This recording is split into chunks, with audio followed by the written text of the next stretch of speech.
लेकिन आप जागरूक लोग हैं। मैं आपकी तारीफ फ्री में नहीं कर रहा हूं, वो बात है आपके अंदर, ये बात इसलिए मैं आपकी धरती पे कह रहा हूं। 2007 का वो फैसला इलाहाबाद हाई कोर्ट में उन्होंने दिया। इत्तेफाक से 2007 में उत्तर प्रदेश में जो कृष्ण भगवान के वंशज थे उनकी सरकार थी।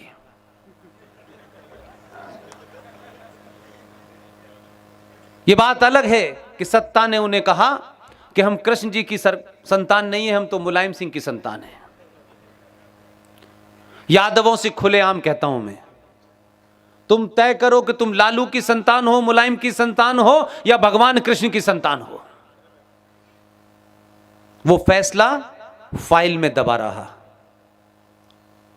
लेकिन आप और आपके क्षेत्र का एक अलग मिजाज है। आपके हाई कोर्ट की जो बेंच है जबलपुर की, उसमें दो महान आदमी बैठे हुए थे। उन्होंने उस फैसले को तत्काल लपक लिया। जस्टिस अजीत सिंह और जस्टिस संजय यादव, और उस फैसले की सुनवाई की। तो कुछ लोग गए टोपी लगा के, कुछ फादर भी भागे वहां, साहब ये कैसे हो जाएगा। बहस कराई जानबूझ करके, क्योंकि उनके तथ्य बड़े मजबूत थे। टोपी वाले ये साबित करना चाहते थे कि गीता हिंदुओं का ग्रंथ है। फादर ने भी कुछ ऐसे ही कुछ उल्टे सीधे तर्क दिए।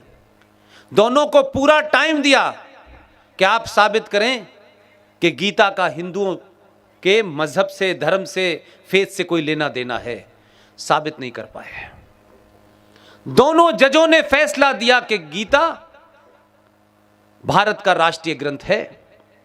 लेकिन सिर्फ इतना ही फर्क है कि उत्तर प्रदेश में कृष्ण भगवान के वंशजों की सरकार थी और आपके यहां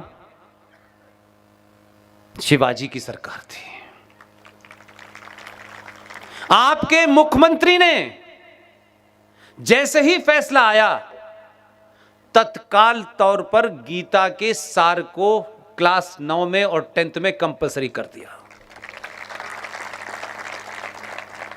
यह 2011 की बात बता रहा हूं। लेकिन एक डॉक्टर साहब जो 14 में दिल्ली आए, उन्होंने सारा अध्ययन किया। श्रीवास्तव साहब से जब जब पैर छूता हूं तो मैंने कहा, डॉक्टर साहब को आपने बता दिया? बोले सब कागज दे आया हूं मैं। इसलिए खामोशी से काम कैसे होते हैं, इसका असर देखिए। 2015 में जब थोड़ा उथल पुथल ठीक हो गई, राष्ट्रपति भवन गए। राष्ट्रपति भवन में जाकर के राष्ट्रपति से पूछा, पहली बार राष्ट्रपति से कोई प्रधानमंत्री इस तरह बात कर रहा था। राष्ट्रपति से पूछा कि भारत की पहचान के रूप में आप विदेशी नेताओं को, विदेशी शासनाध्यक्षों को क्या देते हैं? प्रणब मुखर्जी का पाला पहली बार पड़ा था। उन्होंने तत्काल झटपट में कहा कि हम ताजमहल देते हैं। उसने यह सवाल वहीं पूछा कि ताजमहल भारत की पहचान कब से हुई? उन्होंने कहा यही परंपरा है। उसने कहा इसे बंद करते हैं। ढंडोरा नहीं पीटा। दुनिया के सबसे बेहतरीन पब्लिशर्स को बुलाया। पहले होमवर्क करता है वो पूरा, और जब टीचर के पास जाता है तो पूरे जवाब लेके जाता है। जैसे ही इन्होंने कहा कि ये नहीं, आज से गीता जो है भारत का राष्ट्रीय ग्रंथ होगी, जितने भी विदेशी मेहमान आएंगे उन्हें गीता दी जाएगी, और राष्ट्रपति भवन में हर भाषा में, दुनिया की हर भाषा में गीता राष्ट्रपति भवन में छपवा के रखवा दी। 2015 से लगातार विदेशी मेहमानों को गीता उन्हीं की भाषा में बांट रहा है। हमें आदत है किताबें खरीद के ड्राइंग रूम में रखने की, ताकि समाज में ये दबदबा रहे कि ये बहुत पढ़ते हैं। उसने क्या किया? विदेशी लोग, उनको यह बीमारी नहीं है, वो दिखाने के लिए नहीं जीते कि कोई हमारे बारे में क्या कहेगा, इसलिए उनके यहां संकट नहीं होता। जितने विदेशी मेहमानों को दी, उसमें से 72 देशों के राष्ट्राध्यक्षों के ऑफिस में गीता रखी हुई है। ताली बजाने की यह बात नहीं है, आपने दी है तो कहीं तो रखेंगे। उन्होंने गीता ली और गीता पढ़ ली और गीता समझ गए क्या है। भारत और पाकिस्तान के बीच में कोई स्ट्राइक हुई, उस स्ट्राइक में भारत का एक जाबाज अभिनंदन नाम का सिपाही उधर की तरफ रह गया, उधर इस्लामिक रिपब्लिक ऑफ पाकिस्तान में। उस वक्त की चर्चाएं आप पाकिस्तान की सुने तो आपको चुटकुले सुनने की जरूरत नहीं होगी। उसको मैंने तो 12 साल काम किया है, तो मैं उनकी नस नस जानता हूं, मुझे पता है। जब उसे पकड़ा तो कहा कि इसको रोक लो और भारत से बार्गेन करो कश्मीर के ऊपर। अभिनंदन को पकड़ के ये वाला कश्मीर लेना चाहते थे। मैंने उस वक्त भी वॉइस ऑफ अमेरिका का एक प्रोग्राम मुझे करना होता था, तब भी मैंने यही कहा। मैंने कहा पाकिस्तान या तो दिवालिया हो गया है, उसे याद है कि नहीं हमारा तो गलती से उधर चला गया है। हमने तो 93,000 पाकिस्तानियों को 2 महीने उठक बैठक कराई है, तब भी हमने कश्मीर वापस नहीं लिया और इज्जत से छोड़ दिया।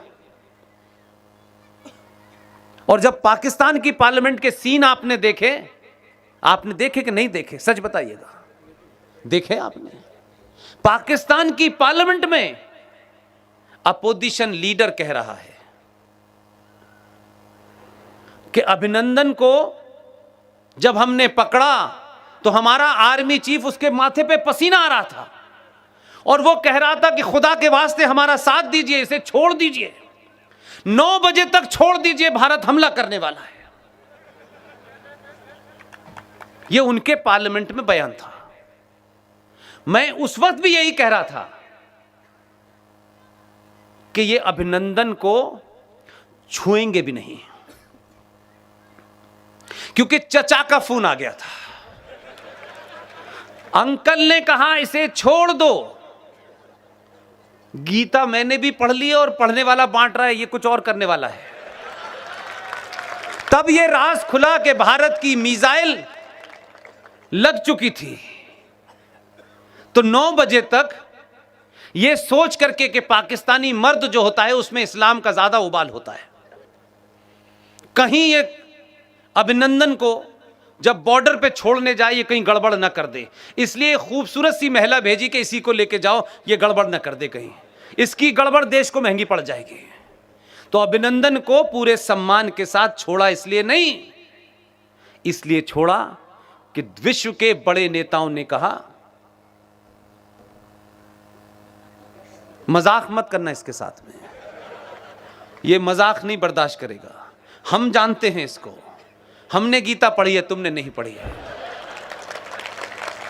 तो बदलाव जमीन पे कैसे होता है इसको समझने की कोशिश कीजिए। भारत की विदेश नीति, भारत की रक्षा पॉलिसी का एक सूत्र वाक्य है, हम पहले हमला नहीं करेंगे।